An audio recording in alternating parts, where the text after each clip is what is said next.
want to call it Dorian or whatever. I don't care. Warren. Let's call him Paul. Paul's back from 2019, and we're very, very happy to have him here. It's the start of a 10 library tour, and I'm proud, and I'm just going to make a shout out to the library because we're one of 10 libraries out of about 50. 60 who wanted him, and he came here because we were so good to him last.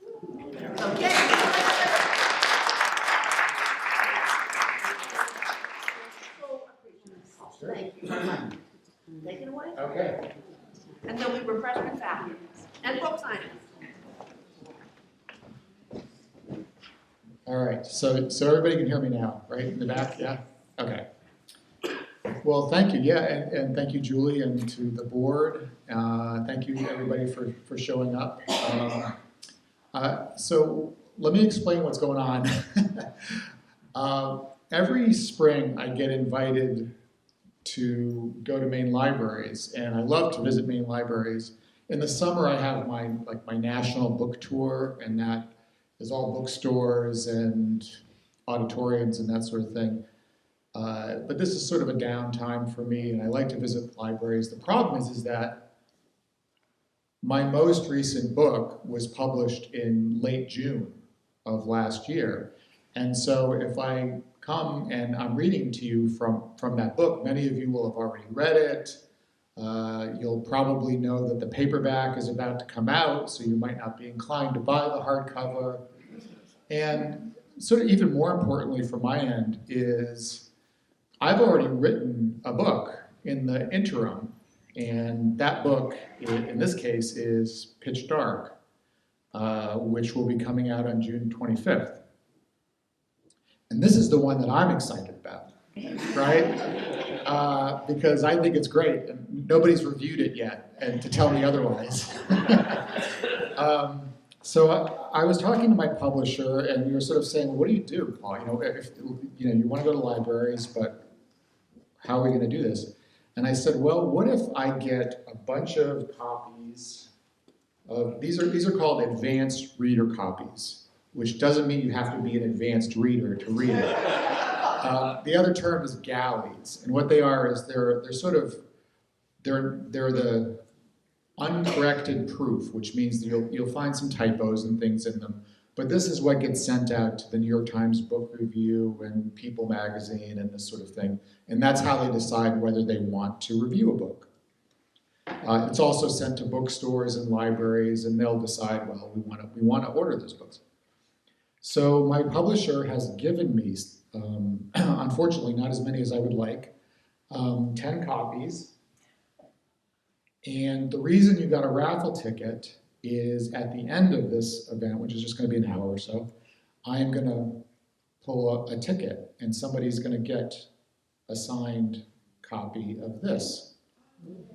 So you will be reading this before all your friends. Just don't spoil it for them, please. Unless you're so enthusiastic about it, you can't resist, right?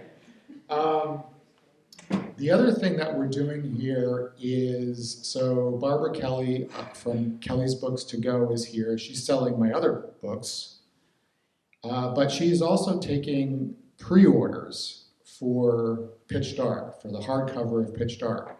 And I know some people have already ordered it elsewhere. Some people are on, already on the library waiting list. But if you pre-order it from Kelly, today, here's what's going to happen is I am going to go meet up with her about a week before the book comes out, and I am going to personally autograph all of the pre-orders, and she's going to drop it in the mail, and chances are you're going to get it before it's in stores. So if it can be an incentive for you to place a pre-order today, because otherwise you're going to have to chase me around, and I'll be going to Scottsdale, Arizona. It's going to be 105. You don't want to follow me out there. Anyway, so I it's something that you might want to consider if you're taken with what I'm going to read to you today. So anyway, excuse me. you're the first audience is going to hear what I am going to read today from Pitch Dark, and hopefully it'll be intriguing, and you'll want to buy the book. So the way this will work is I'm going to read for a little bit. I have no idea how long this is going to go. I'm hoping it's about 10 to 15 minutes. And then I will open it up for your questions.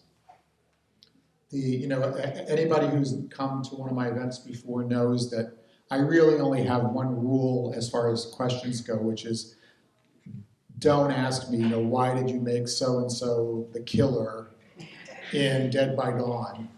Because not everybody here has read Dead by Dawn, and we don't, these are mysteries, we don't want to ruin the mysteries. So that's the only rule for the Q&A. And then after Q&A, I will pull the ticket, but you want to hang on to your stub too. I'll tell you why then. Leave a little suspense. All right.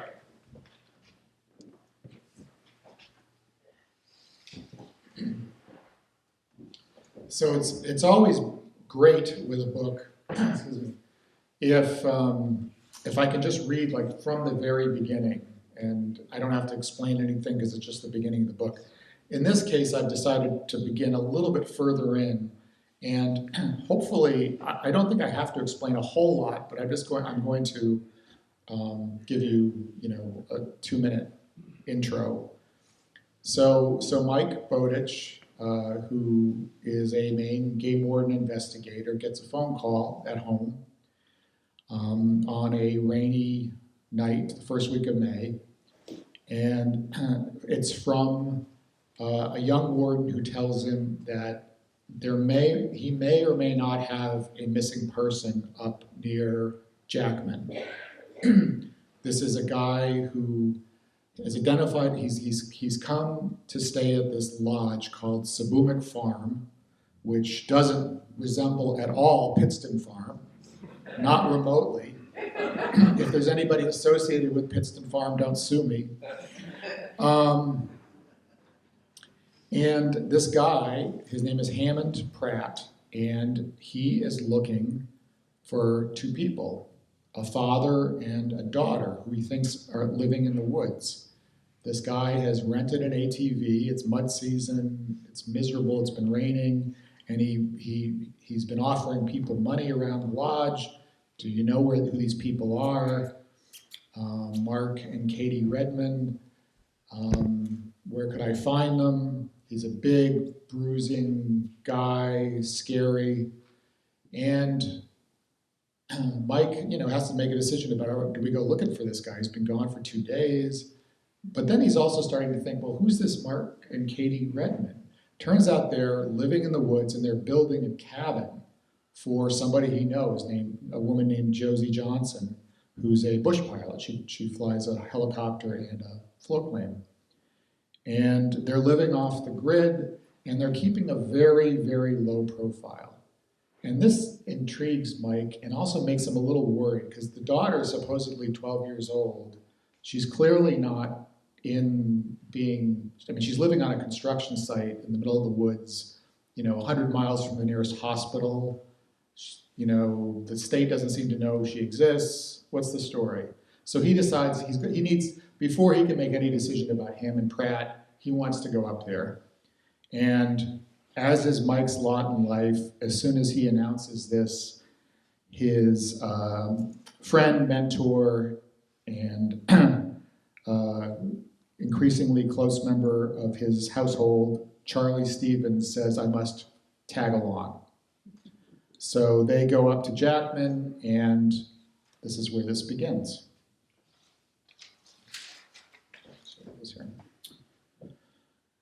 The Robinson R-44 Raven seats 3, the pilot in front and 2 passengers in back. After we'd taken off, Josie insisted on making a circle over her beloved Jackman, even though we hadn't asked for a sightseeing trip and time was pressing. The meteorologists were forecasting that the next storm would come roaring out of Canada shortly before dusk. I glanced at my watch, an old Marine master. Noon had come and gone. We were all wearing headsets, and Charlie spoke through the mic connected to the intercom.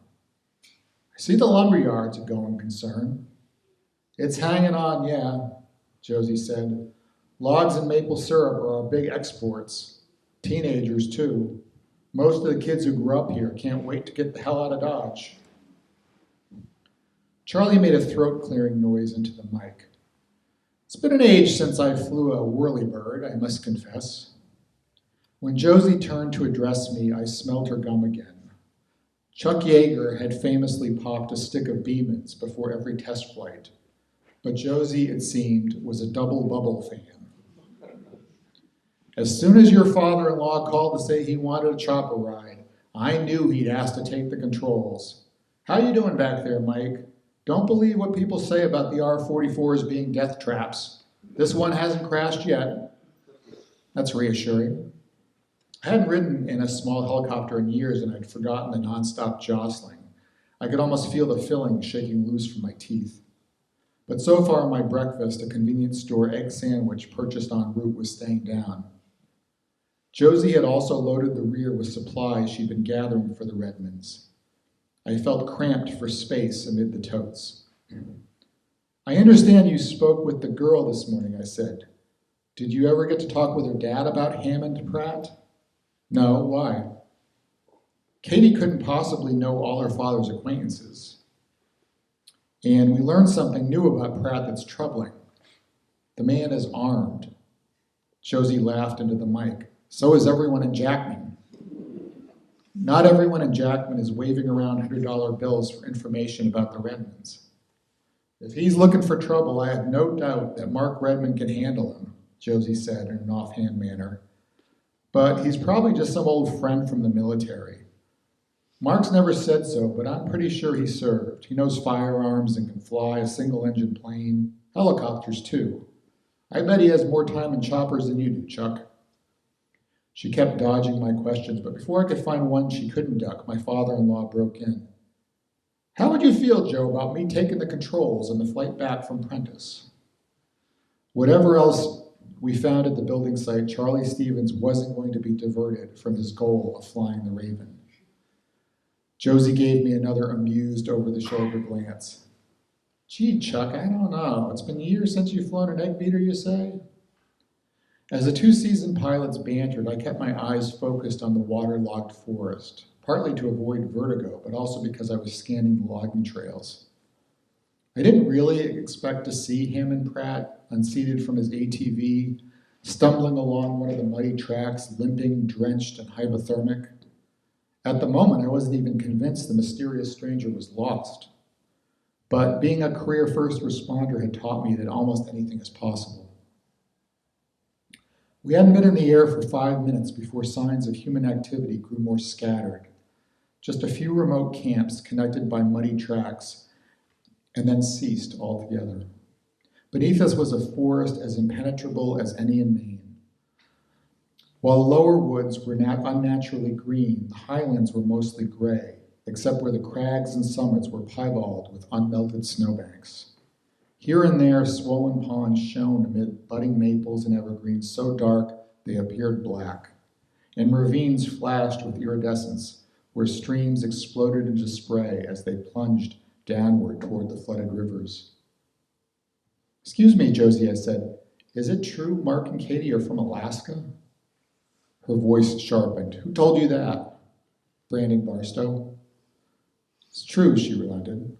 "They're a party pair of sourdoughs. It's how they were able to spend a Maine winter in one of those outfitter tents with nothing but a box stove for heat." Hammond Pratt claimed to be from Idaho, not exactly the next state over from Alaska, so what was the connection? And these days they just bounce around from place to place building cabins in remote locales?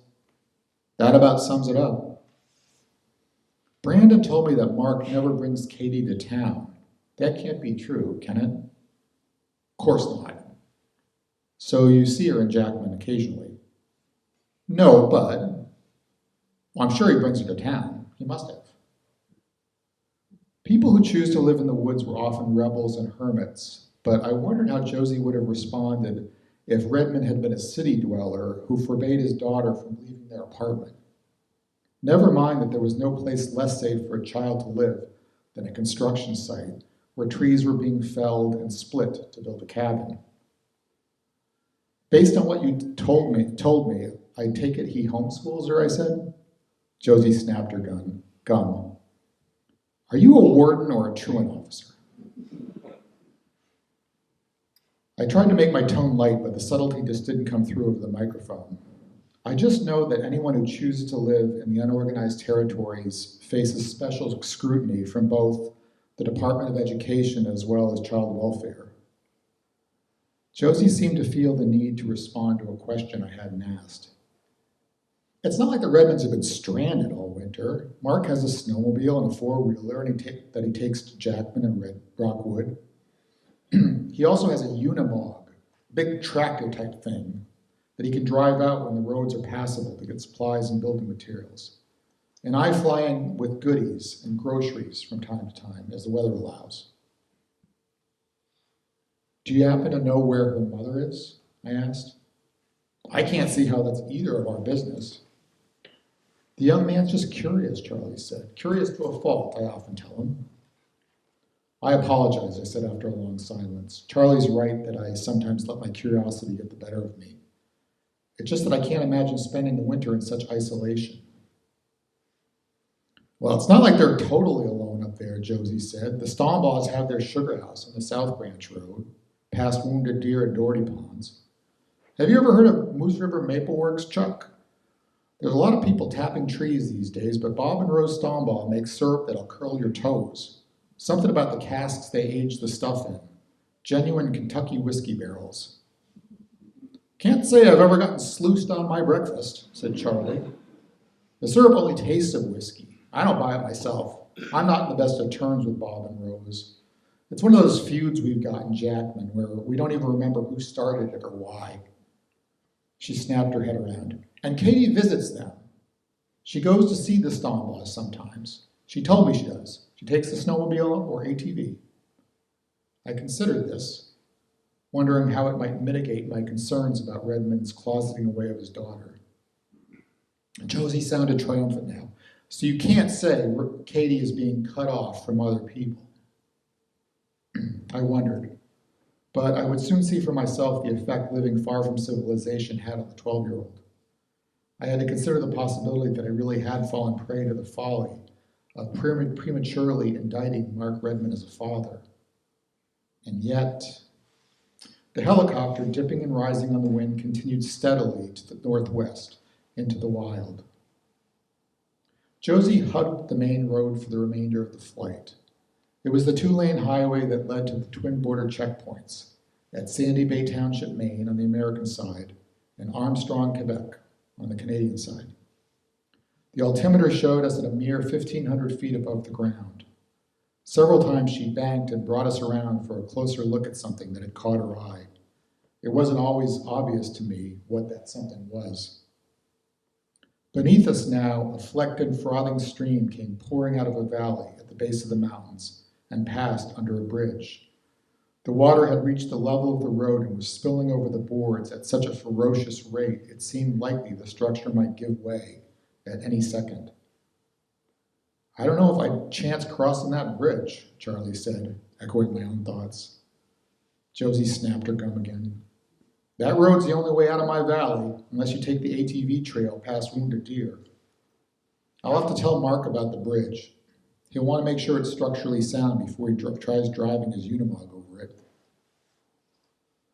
Above the stream, the road to the building site was blocked with deadfalls for about 20 yards. Then it showed signs of having recently been cleared. The muddy track was tawny with sawdust and littered with boughs and branches. Redmond had been at work that morning with his skidder. Your man has been a busy bee, said Charlie. He told me he doesn't like feeling trapped, but you're right about his work ethic, Chuck. Mark Redmond makes a dairy farmer look like a lazybones. He doesn't smoke, drink, or even swear. I thought he might be a Bible banger when he first met, but he hasn't tried to save my soul yet. Could be he saw what an irredeemable sinner you are, Joe. Could be. Flying low above the treetops, Josie followed the stream toward the valley above. The surrounding mountains weren't particularly tall, but they formed an unbroken wall of escarpments. Somewhere on the other side lay Canada, but these treacherous-looking cliffs seemed a more effective obstacle to crossing than any human-made fence. "What's beyond those mountains?" I asked. "Trees and more trees," Josie answered. "There's the usual cut along the border, a 20-foot corridor through the woods, but if you're asking if there's a town on the other side, the answer is no." "Sounds like your valley is a perfect cul-de-sac," I said. "Mark says I should name my place Hole in the Wall, after Butch Cassidy's hideout." No sooner had she uttered these words than a pond came into view. I knew at once that it must be Prentice. In size, it looked to be something like 50 acres, with steep cliffs on its northwestern side, where the mountains rose abruptly from the saucer-shaped valley. Loggers had cut the land hard, but not recently, and they'd even left a stand of towering hemlock on the northern shore. The cabin was set in a clearing above the pond in the shadow of these conifers. A skidder trail ran from the construction site past the evergreen grove before disappearing over the lip of the valley.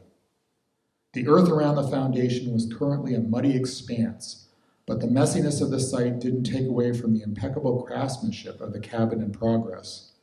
The exterior walls were built entirely of split logs. The steel roof was steeply pitched so that snow would melt quickly and slide off. There were dormers over the second-story windows and a fieldstone chimney from which smoke was rising. A roofed porch wrapped around three sides, with broad steps descending toward the water. "My God, Joe," said Charlie, "that may be the most beautiful cabin I've ever seen. The pictures you posted didn't do it justice. And you haven't seen the pictures I didn't post." "I never saw the photos," I said. "Did you take them all down?" "Well, when I told Mark people were complimenting his work, he said I shouldn't advertise my camp to every potential burglar with a Facebook account.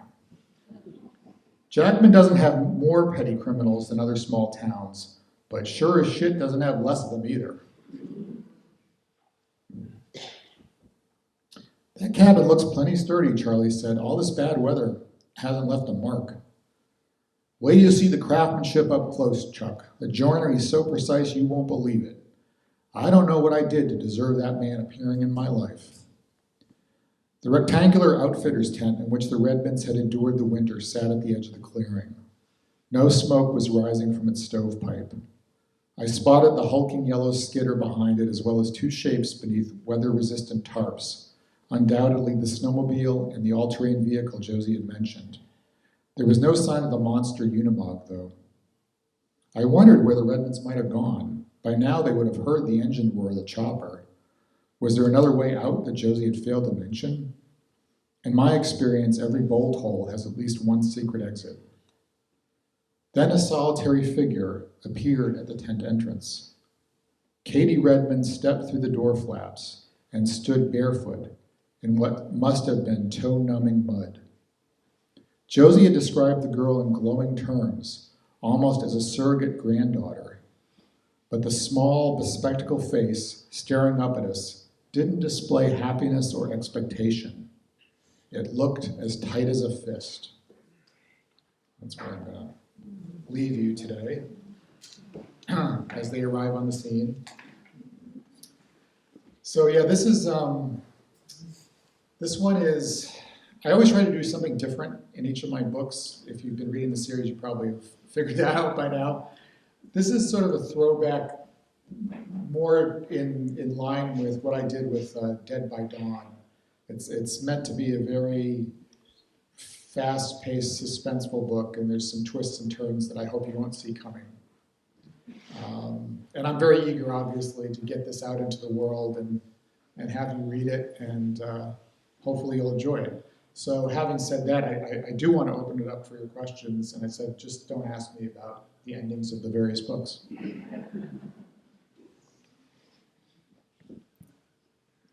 Yes, sir. Do you have any plans for future books? I better.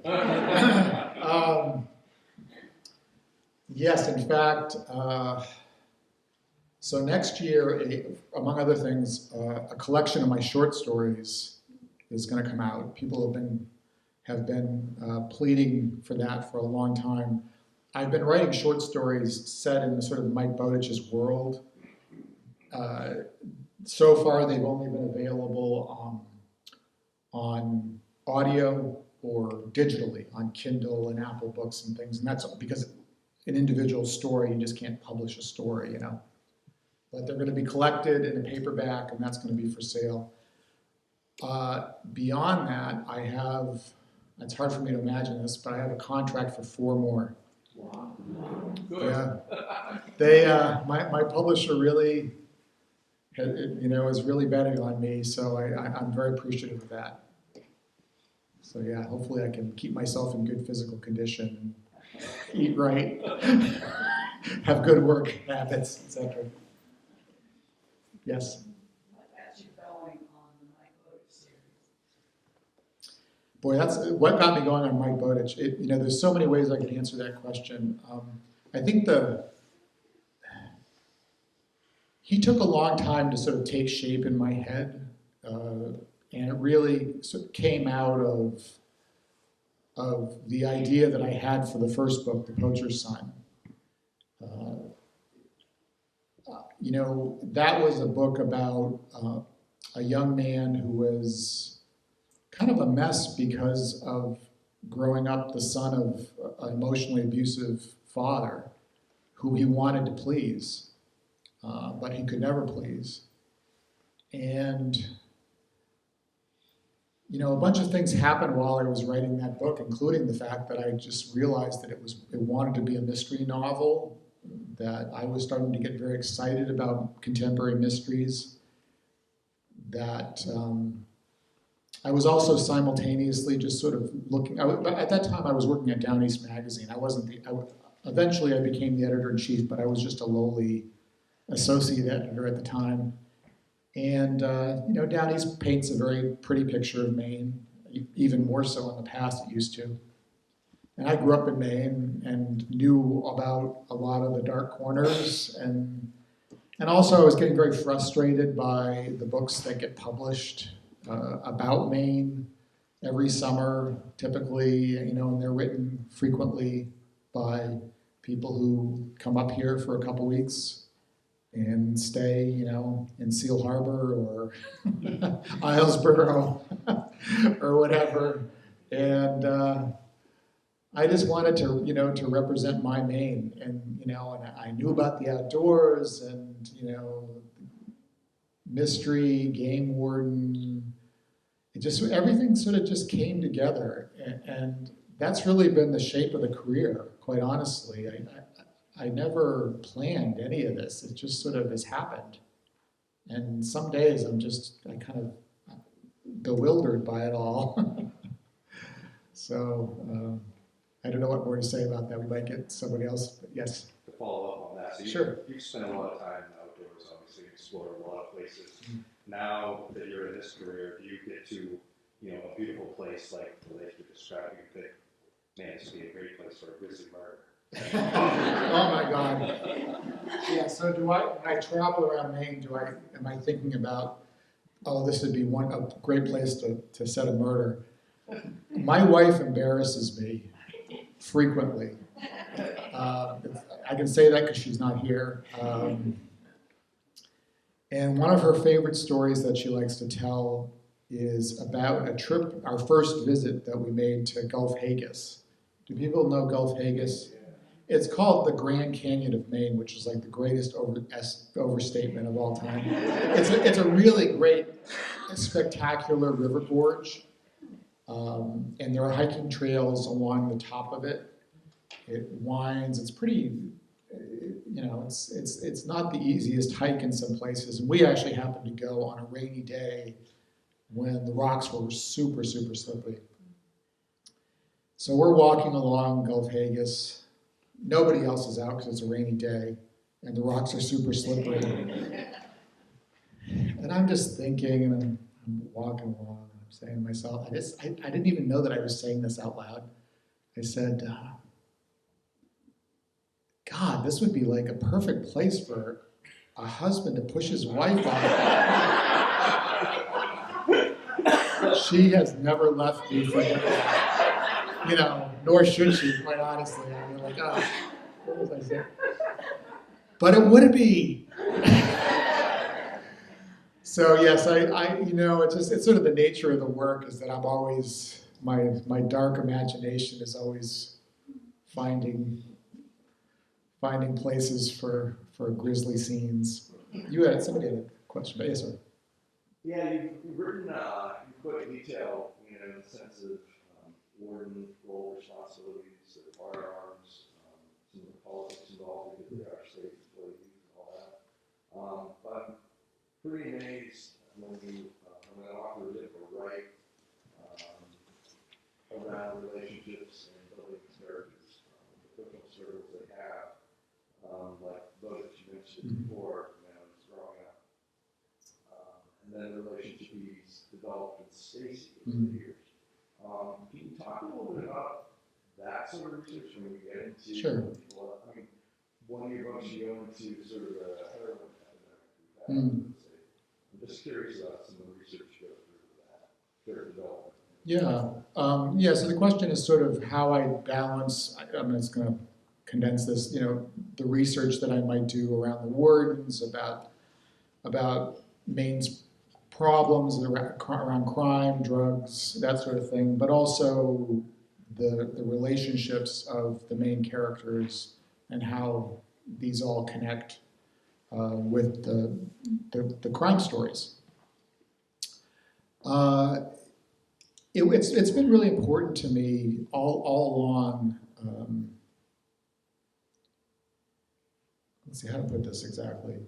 So when I was first trying to find my way with the series, I went through a little bit of the first couple books where I was like, well, how do I do this? How do I start a book and this sort of thing? And there was a period that I went through. I never actually wrote this kind of a book, but where I thought, I need to come up with like a high concept. A high concept would be something. This isn't a book, but there's a bomb on a bus, and if the bus goes below 50 miles an hour, the bomb will explode and everybody will die. Does anybody know what that? Everybody knows it, right? Speed, the movie Speed, right? That's the epitome of high concept. And so I was trying to come up with something like that, and then I couldn't do it. And I began to instead realize that wasn't really what I wanted to do, and maybe what I was very good at. And so now what happens is that I always start each book by saying to myself, okay, where is Mike Bowditch at the beginning of this book? And where do I want him to be at the end of this book, personally, professionally? What has to happen to him in the book so that he goes a little bit further in his life? He changes in this book in a big way or a small way. And that helps to kind of keep me centered around the characters. Now, as far as the sort of the crime plots and the drug, the Bad Little Falls is sort of the drug book, and for instance, there's drugs in a bunch of the books, but my editor hates that stuff. He's like, no drugs. And I get it. I do get it. We're overwhelmed with those sorts of stories, and unless you're doing like the Narcos, set in South America and kind of really that's your thing, it does get a little bit wearing. I mean, the opioid epidemic is just so grueling at this stage. It's so tragic, and it's almost like why I don't write about. I've never written about COVID, and I don't think I ever will. It's just like I don't think people want to read about it. Or I should say, I don't think they want to read about it in the context of my books. I'm not sure what I could do with it that would be like, oh wow, this is going to make for a great book. Mike with a mask on, the whole, 350 pages. So I'm always making decisions about this. I do a lot of I do ride-alongs with wardens. I do interviews with wardens. I took the colonel to lunch a couple months past, and we were talking about, well, what's going on? Because the politics in Augusta, everything else. The biggest thing right now, which I can't wait to hear how it plays out, is the wardens are getting new handguns. And they have a committee that's trying everything. And they're talking to the state police and everything. And I'm just really curious to find out what they're going to end up with. That's the kind of thing that really interests me, because I feel like these little details are very often kind of help ground the books. Yes, sir.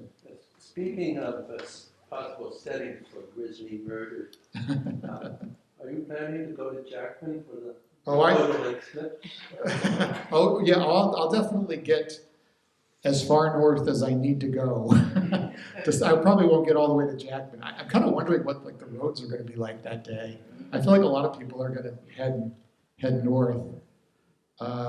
Yeah, I went to Jackman quite a few times and I'd been there before when I was researching Pitch Dark. The funny thing about Pitch Dark is that it's set in April, May in Jackman. I will tell you, anybody maybe who knows the town, nobody is in Jackman in April and May. I was the only person in my motels. There might have been a couple of like 18-wheeler drivers, coming down out of Quebec or going north, but it was just dead. And that was good. I mean, that's what I wanted to see. I wanted to see, okay, roads that are normally open in the summer are closed during mud season because the landowners don't want people ruining them. They're trying to get them together, cleared and graded and all that stuff. There's all kinds of things you learn by going up there. And, I went to the Slash, which is the name for the corridor that is cut through the woods between Maine and Quebec. And, it's so funny, all this stuff about the border, right? Southern border. And up there,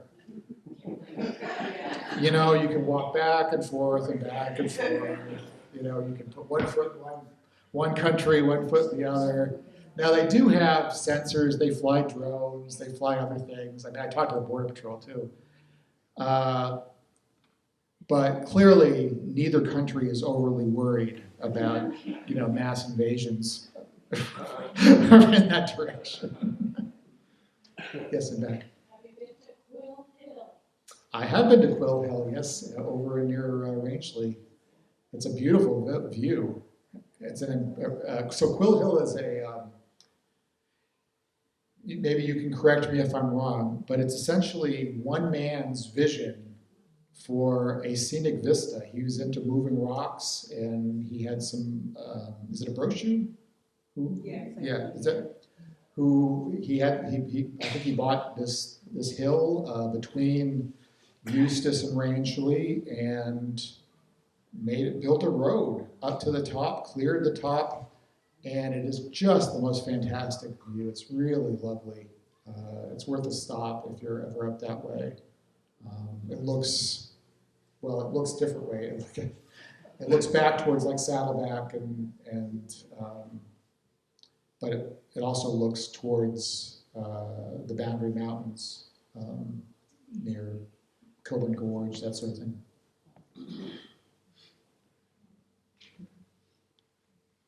Yep, somebody over there, sorry.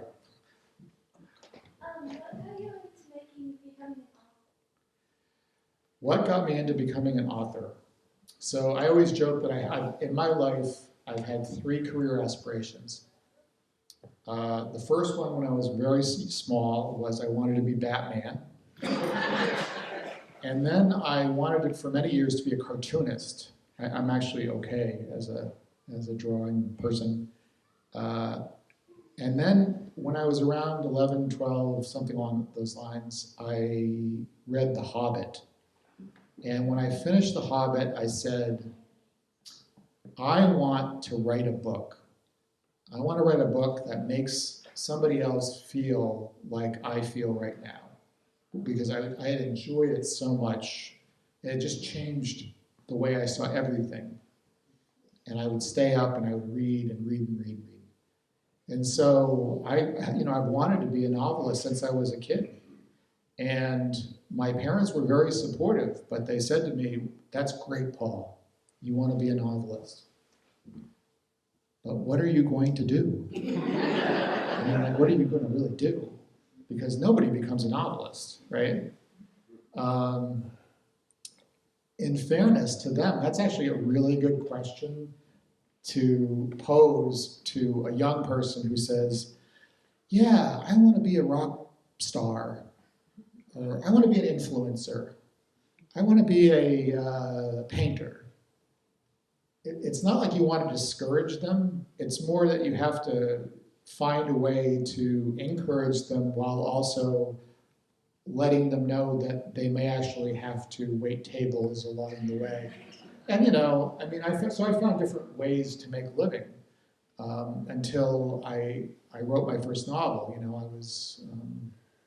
I did a lot of, years and years ago. I mean, when I was moving furniture and all kinds of different things.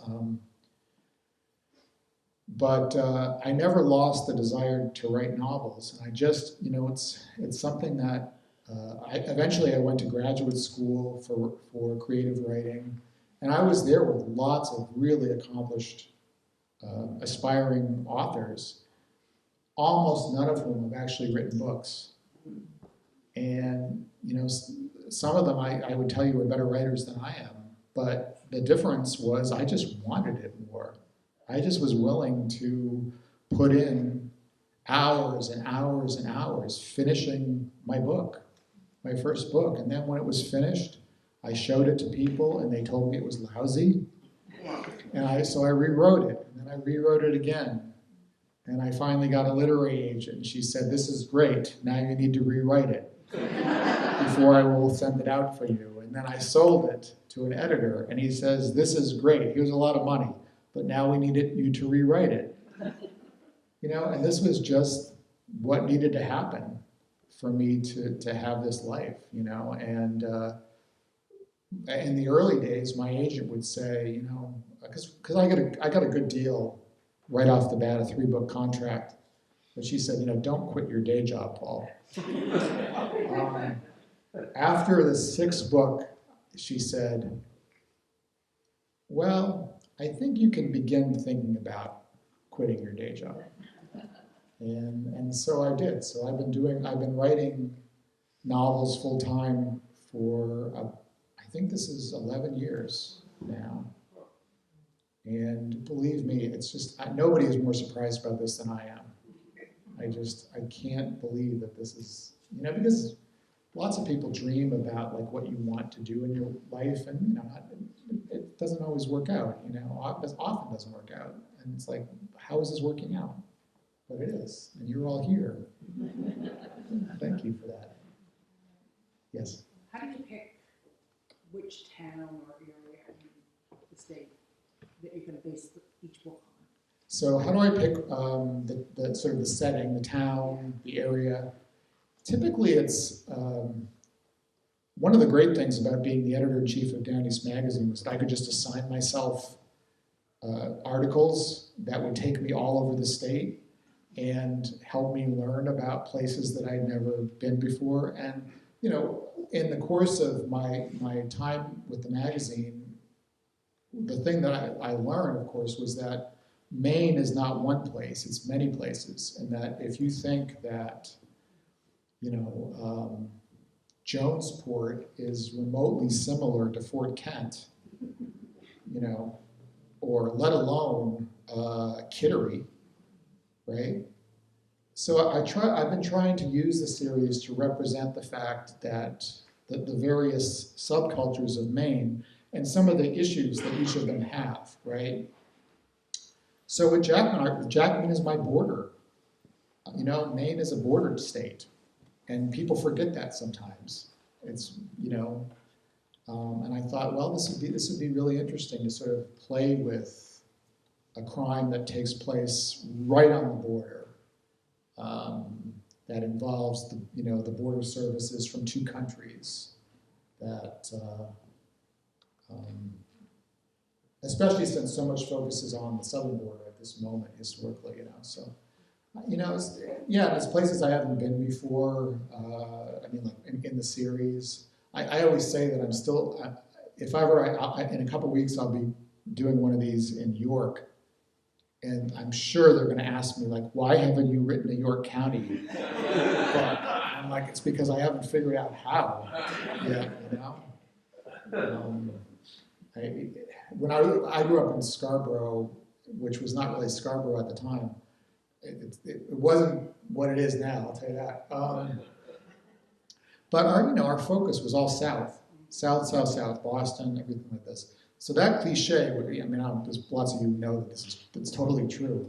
But like compared to what it is now, the whole northern Massachusetts thing as a nickname for southern Maine, not wrong, in my view. And I say that with affection. My parents still live in the house where I grew up in Scarborough. They just don't realize that everything around them has totally changed.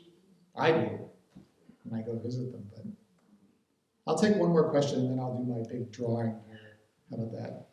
Have you ever thought about using Greenville or Cocaijo in one of your books? So Greenville or Cocaijo. So I sort of briefly hit on Greenville in The Precipice, which takes place in the 100-mile wilderness. But yeah, the Moosehead area in general, I feel like there's something to be done there. A lot of times it's writers are really, especially the screenwriters, are very much concerned about artificial intelligence. Is it going to take jobs away from writers? And I think in Hollywood, they're right to be concerned about this because I think they have less to fear from artificial intelligence than they do from producers who don't want to pay them. And so producers will say, well, wait a minute, instead of having to pay 10 writers for my television show, I'll pay 3.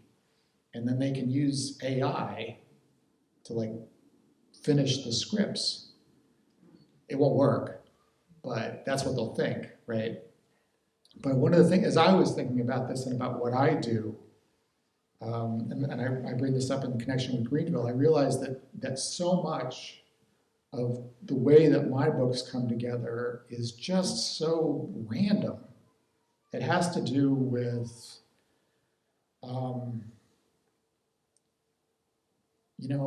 I will hear about something. I will hear about a father and his young daughter living in the woods near Greenville in the 1980s. And then some other thing will come to mind about reality TV shows and people chasing fugitives and, making themselves into characters, larger than life characters with mullets and tats and, vests and everything and try to make themselves look like they're, real bad guys and sort of things. And then just other really random stuff. I don't know, it's like a soup, right? It just, lots of stuff goes into the pot and it somehow it makes a book. And I think computers are a long way away from being able to combine these really strange elements and turn them into something satisfying. Who knows, maybe. But I'm optimistic that I will play out my career before the AI apocalypse hits. All right, so let's see. Okay, at this stage, I need to do my drawing. And just as Julie's bringing up and everybody has a ticket, who's no double dipping. Yeah, you may need to get out, like a flashlight or something to read them, I'm sure. So I want to put a plug-in, again, for warden hat, for pre-ordering with Kelly, because as I say, it's your one surefire way of getting a personally autographed book before the book comes out. So please consider that if you don't win. So let me draw the number. And this is your copy, which I need to sign for you. We'll do that afterwards. I'm going to sit out in the hallway, and you're welcome to come up to me with the books whatever books you might have purchased here today. If you've brought books, if you have a cast that you want me to sign, if you just want to ask me a question or you want to criticize me. If you want to criticize me, there's the exit. I welcome constructive criticism, but I will sign your copy at that stage, okay? I'll also do, if you want a photo, I'll do photos then too. Okay.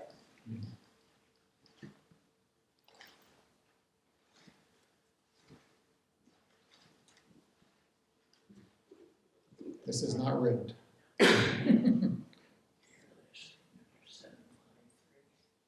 Okay, I don't know where these things start, but I was going to read the whole number. 351 5692.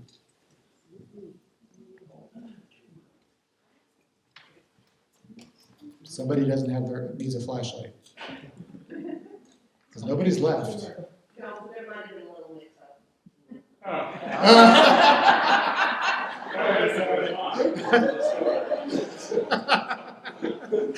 All right. Hopefully they're not in the restroom. Yes, you have to be present to win. 351 5775. Anybody? How is this possible?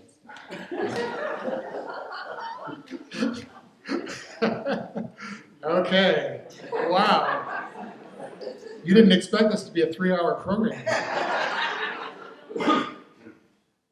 351 5705. We have both halves of the ticket, so I think you're supposed to keep one, and we're supposed to have the other half. We got 2 tickets with the same number. Oh, okay.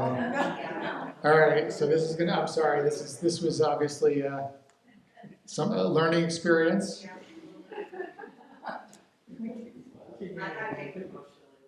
All right. Well, hopefully this looks promising.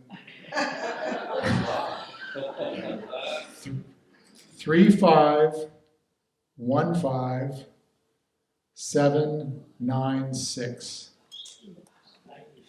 96.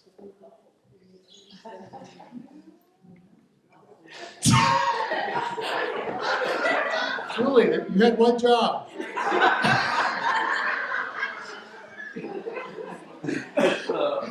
All right.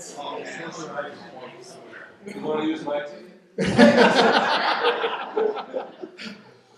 We're gonna keep at this until somebody wins.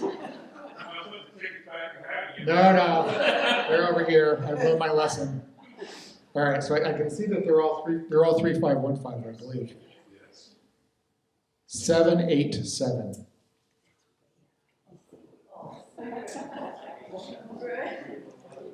That's way after me. No? Wow. Okay. All right. 690.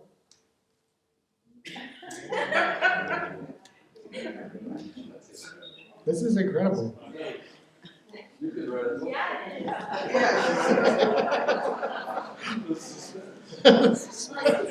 I think that at a certain point this ceases to be suspenseful. How about 655? 655. Yes. Thank you. Get quick, grab your book.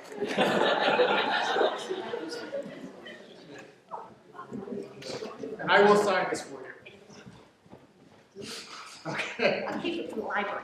All right. Now this part of it is, all right. I don't know what to do with these, but here.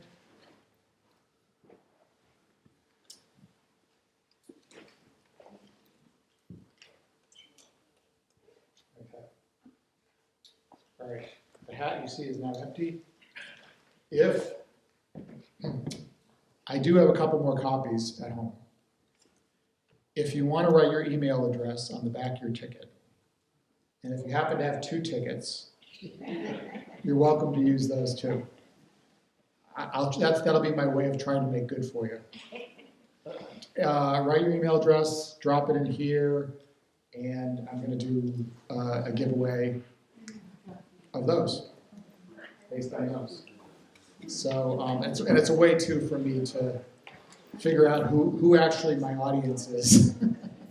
So I'll leave this up here. Don't steal my hat, please. Not that you ever would. You're Monmouth.